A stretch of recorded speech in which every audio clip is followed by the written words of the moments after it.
Welcome to Building Memories, your backstage VIP pass to the creation of Standing Pines Campground. I'm Amy, your guide. Can you believe we are just 63 days away from the soft opening of Standing Pines? We can't wait to welcome you to the wild comfort of your first trip, discovering memories together at Standing Pines. Today's show focuses on one of the fun things we are planning for our guests: mini golf. Did you know that mini golf has been a beloved family tradition for over a century?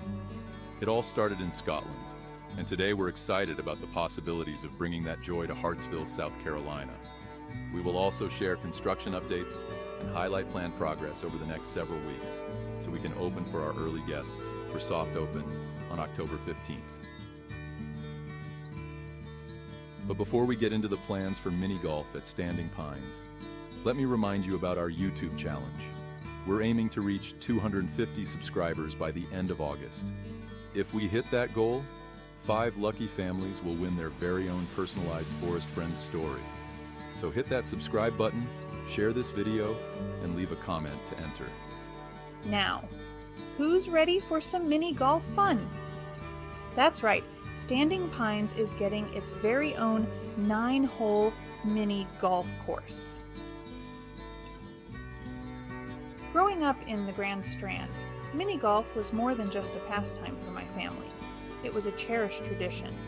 I have a vivid memory of my mom's family visiting us for a summer vacation when I was just a little girl. I couldn't have been more than 5, with my younger brother still a baby, and my other brother not even born yet.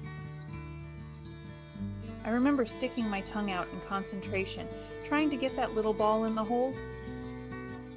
The best part? My gruff, often irritable grandfather gave me a hug at the end of the game. He said he didn't care about the score. I would always be a winner to him. He even gave me $1. That might just be when I fell in love with mini golf. Before we dive deeper into our plans, let's take a moment to appreciate the rich history of mini golf. It all began in Scotland in the late 1800s, where the Ladies' Putting Club of St. Andrews was formed to create a space for women to enjoy golf. The first standardized mini golf course opened in 1916 in North Carolina, sparking a boom in the 1920s that made mini golf a beloved pastime across America. During the Great Depression, when traditional golf courses were too costly, families turned to mini golf for fun and recreation. The creativity of this era led to unique designs featuring whimsical obstacles, which are still a hallmark of mini golf today. Fast forward to the 1950s, and the introduction of themed courses brought a new level of excitement to the game. During our 3 years of planning, Standing Pines, we've done extensive research. We visited many campgrounds, and while most didn't have mini golf at all, a few stood out with amazing professional level-themed courses. Our vision for Standing Pines strikes a balance, challenging enough for families, but not intimidating, and something the whole family can enjoy together.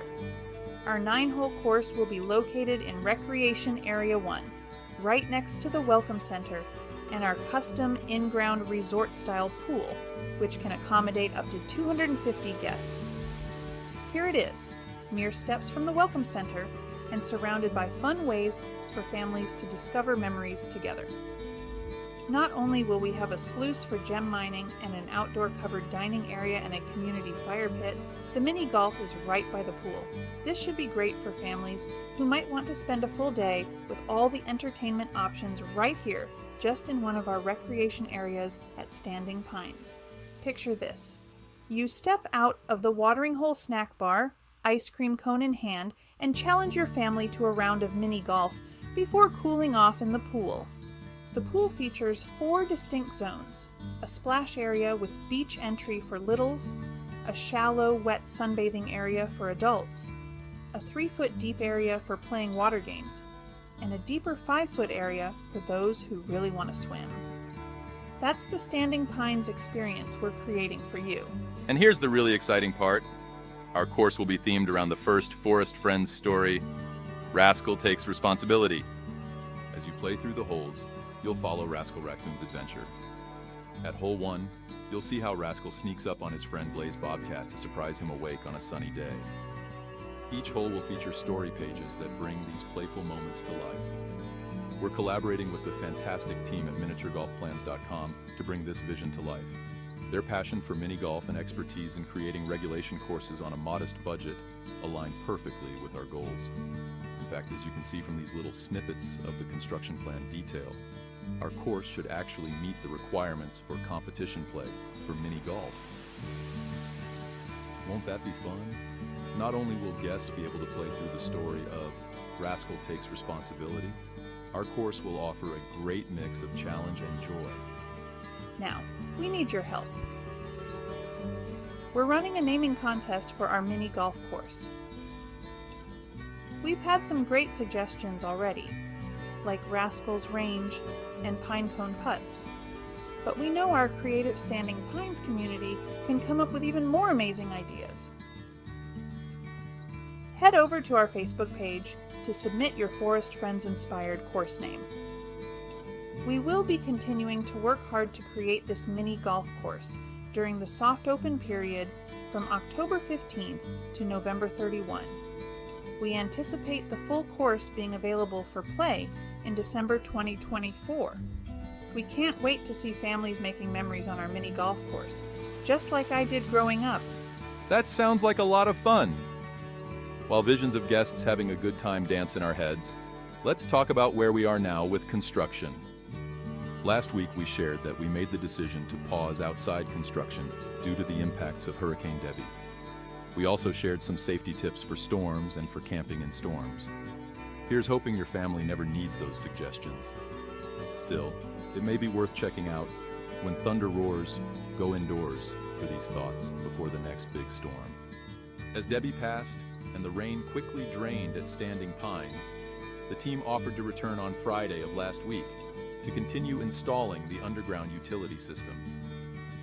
As mentioned, sand is great for quickly removing rainwater from the surface. When the big machines fired up on Friday morning, it was all systems go to get back to work. Let's go back to the campground layout to offer a look at how far underground sewer system installation has come in just a few short weeks. David, would you please talk about this progress while I highlight the path on screen? Sure. The installation started at the manhole just before the lift station that pumps everything up to the large tanks and pollinator fields.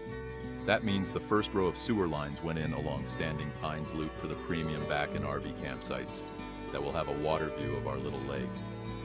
Interestingly, the lines go in at different depths. This is to make sure we maximize the impact of gravity per the engineered system for the campground. These along the premium sites actually go in the ground around 8 feet deep. Like me, you might wonder why these lines go first and deepest in the ground. I asked, and boy does it make sense. Making sure the sewer lines are the deepest means there isn't anything under them, just in case there is ever any little issue in the decades to come. That's obviously good for our guests and also minimizes any potential impact on the environment and our forest friends. Once this line was completed, the team moved on to the connecting roads. First up was Frog Way. These are the campsites closest to Recreation Area 1, right by the Welcome Center and the pool.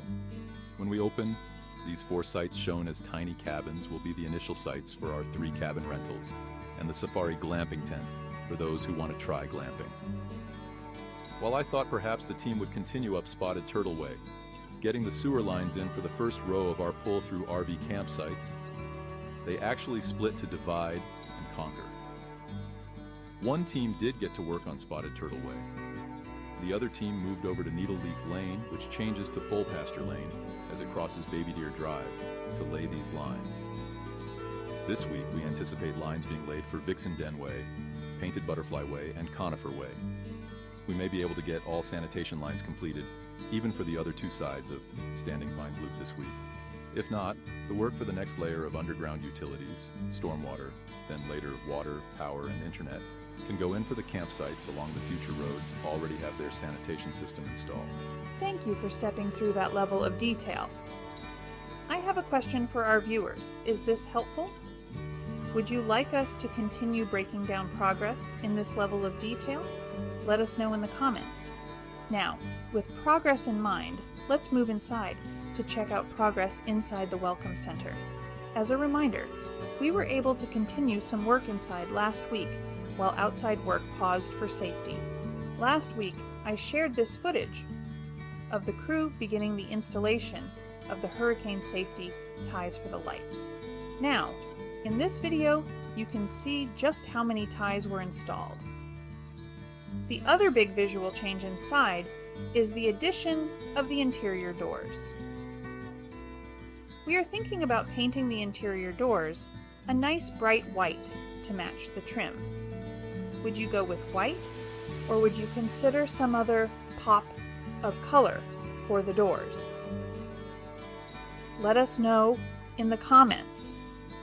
Now let's do the weekly check on the construction project schedule. Doors. Check. Continuing sewer install, check. Looks like we are still well on track for the October 15th soft opening. Amy, that's great news. I know we are all excited to see Standing Pines open. Thank you for keeping the team focused on what needs to be ready for the soft opening for early guests on October 15th. Now, are you ready for some good news? I want to share a little something special with you.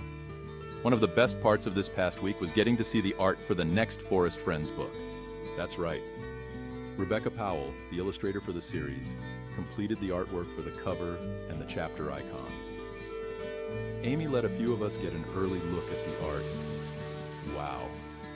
As usual, Rebecca brings the story to life. It was great to get an early look at the art. In fact, we hear some of this art might show up in a few places around Standing Pines. Stay tuned for more on this as we get closer to opening. What is the next Forest Friends story about? Well, first let's talk about the style of the book.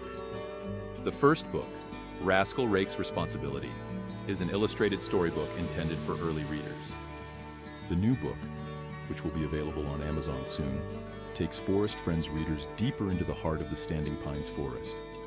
This is novel and much larger story intended for independent readers between the ages of 8 and 12. In this new story, our animal pals will face dangers and opportunities as they encounter a series of events and mysteries that will challenge them and delight readers. Early readers report laughing at some of the hijinks and mischief from Rascal Raccoon in the new book. Many of the children who were part of the early reading project asked for more stories, even offering some suggestions for what future stories for the Forest Friends should include. If you or the kids in your life enjoy positive, fun stories about animals or nature, consider checking out Forest Friends' New Noises, New Neighbors. We will keep you updated on the publishing date. The Forest Friends are so much fun. Spending time in their world, writing about their point of view, has been fantastic. I hope others enjoy reading this story as much as I've enjoyed writing it. Before we wrap up, let me remind you about our amazing opening specials. We're offering a stay 4 nights, pay for $3 deal.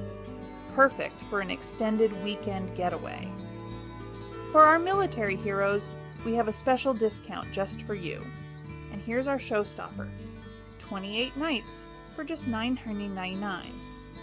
That's less than $36 per night for a full hookup RV site at our brand new upscale campground. Plus, we've added code OPEN28, so you can now book this deal directly online at www.campstandingpines.com. But hurry, this offer is only good until December 31st, 2024. Remember, we're aiming for 250 plus YouTube subscribers by the end of the month to unlock those personalized Forest Friends stories. So if you haven't already, hit that subscribe button and spread the word. And don't forget to follow us on Facebook for the latest updates and to participate in our naming contest. Next week on Building Memories, we're going back to the basics. We'll focus on picnic tables and fire rings, key amenities at every one of our 109 campsites in Phase 1. I'll also share more details about the cabins and safari glamping tents we ordered last week. Super fun options for upscale camping. Thanks for joining us on this week's... Thank you. Thank you for watching. Thank you for sharing. Thank you for being part of Building Memories. in this incredible adventure of building a brand new, upscale, family-friendly, wildly comfortable campground where guests will discover memories together.